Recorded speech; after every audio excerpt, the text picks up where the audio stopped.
to an event that's coming up Friday. Now, this is an interesting group, because if you try to pigeonhole them, you're not going to be able to do it. Oh, but they a pro-life group? Well, yeah.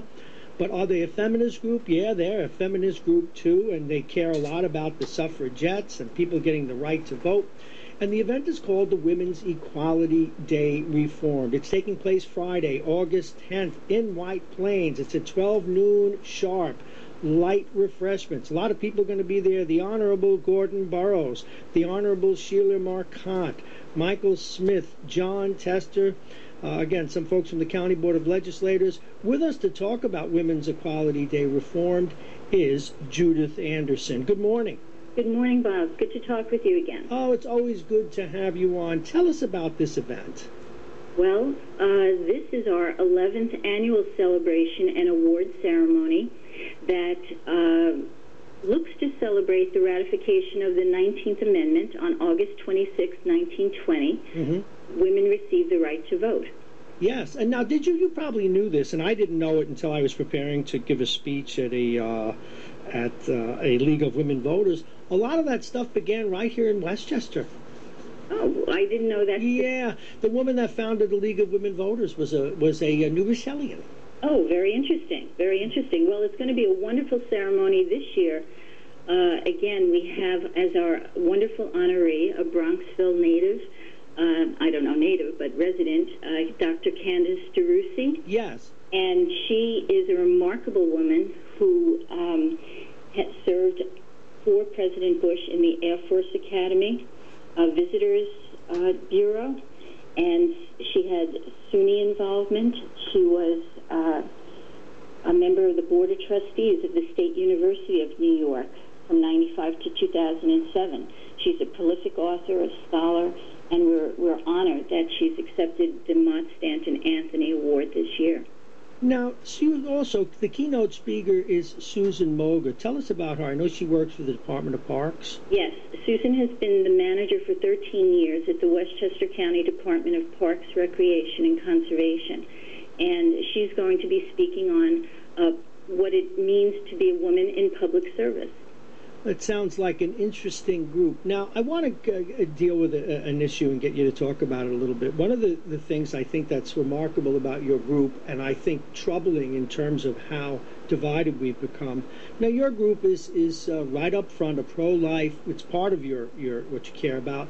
But the fact that you could be a feminist and care about women's rights and be pro-life at the same time, some people think that those two are incompatible, and I think that they're wrong. I don't think that's fair. Well, I think you're right that they're wrong, and it certainly isn't fair because the earliest feminists were indeed pro-life and concerned about not just the dignity of women, but the life and well-being of children.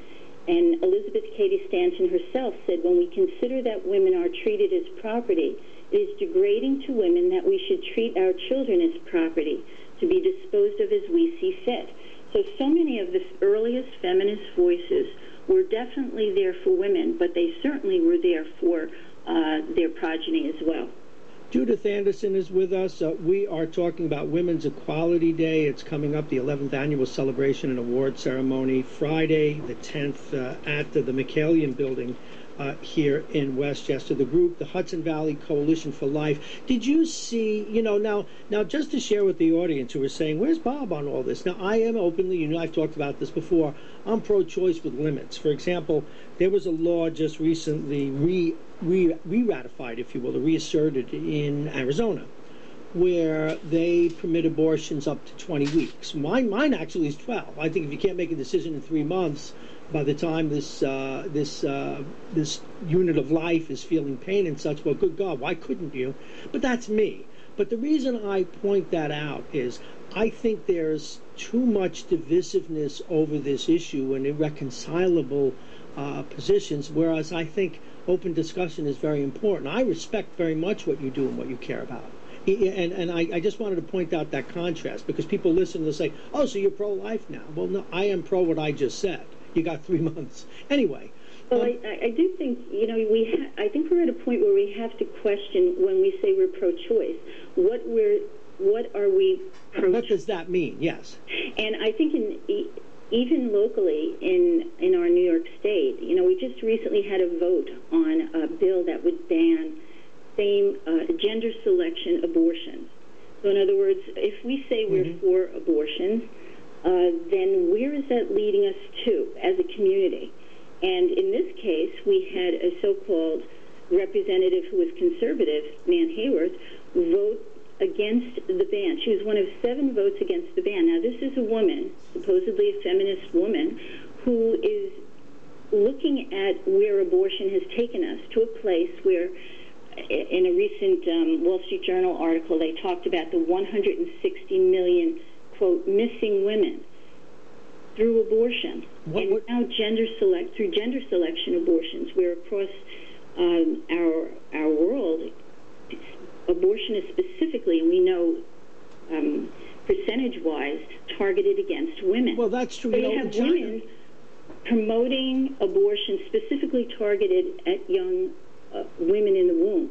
So it's frightening, it's discouraging, and it's important that people like yourself make available the opportunity for people to discuss these issues, because it isn't just good enough to say I'm pro-choice. We have to look at our choices that we're making and the consequences. 7:57, Judith Anderson, our guest. You know, in China, they actually have a shortage of wives because of this. Because in China, for example, they don't have good pensions and things like that, and sons are expected to take care of you, and they are more valued. So I'm not trying to be glib, but they off their girls. They just, oh, it's a girl, we don't want this. Well, and these are points that need to be discussed, Judith. Like me, I think that people have to take responsibility and come up with some concrete line in the sand, and I have mine, and it moves from time to time. But what you're talking about needs to be heard, and I don't think we make enough time for your point of view.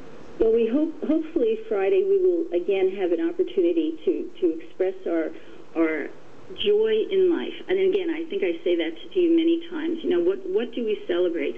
We try to give women a hopeful view of who she is and what she can be in this life, and not on the backs of the unborn. To say to a woman that she will only be successful if she aborts her child is a sad place to be 92 years after women getting the right to vote. You know, I think we have an opportunity to really reach out to women and say, never before have we had the opportunities for women that we have today, and never before have women been has it been least necessary for a woman to abort her child as a solution. Okay, we're coming up on a hard break, so what I'd like you to do is tell people one more time the what and where for Friday. Surely. Friday we'll be meeting at the, I got it here, the McKalian Building. Building at Martine and Court Streets. 12 noon. 12 noon sharp for a ceremony, Women's Equality Day Reformed, and we hope to see many people there. Okay, Judith Anderson, thank you. These microphones are always available to you. Thank you, and thank you for your point of view. Okay, you be well. It is 7:59, coming up on 8 o'clock, another great hour of radio.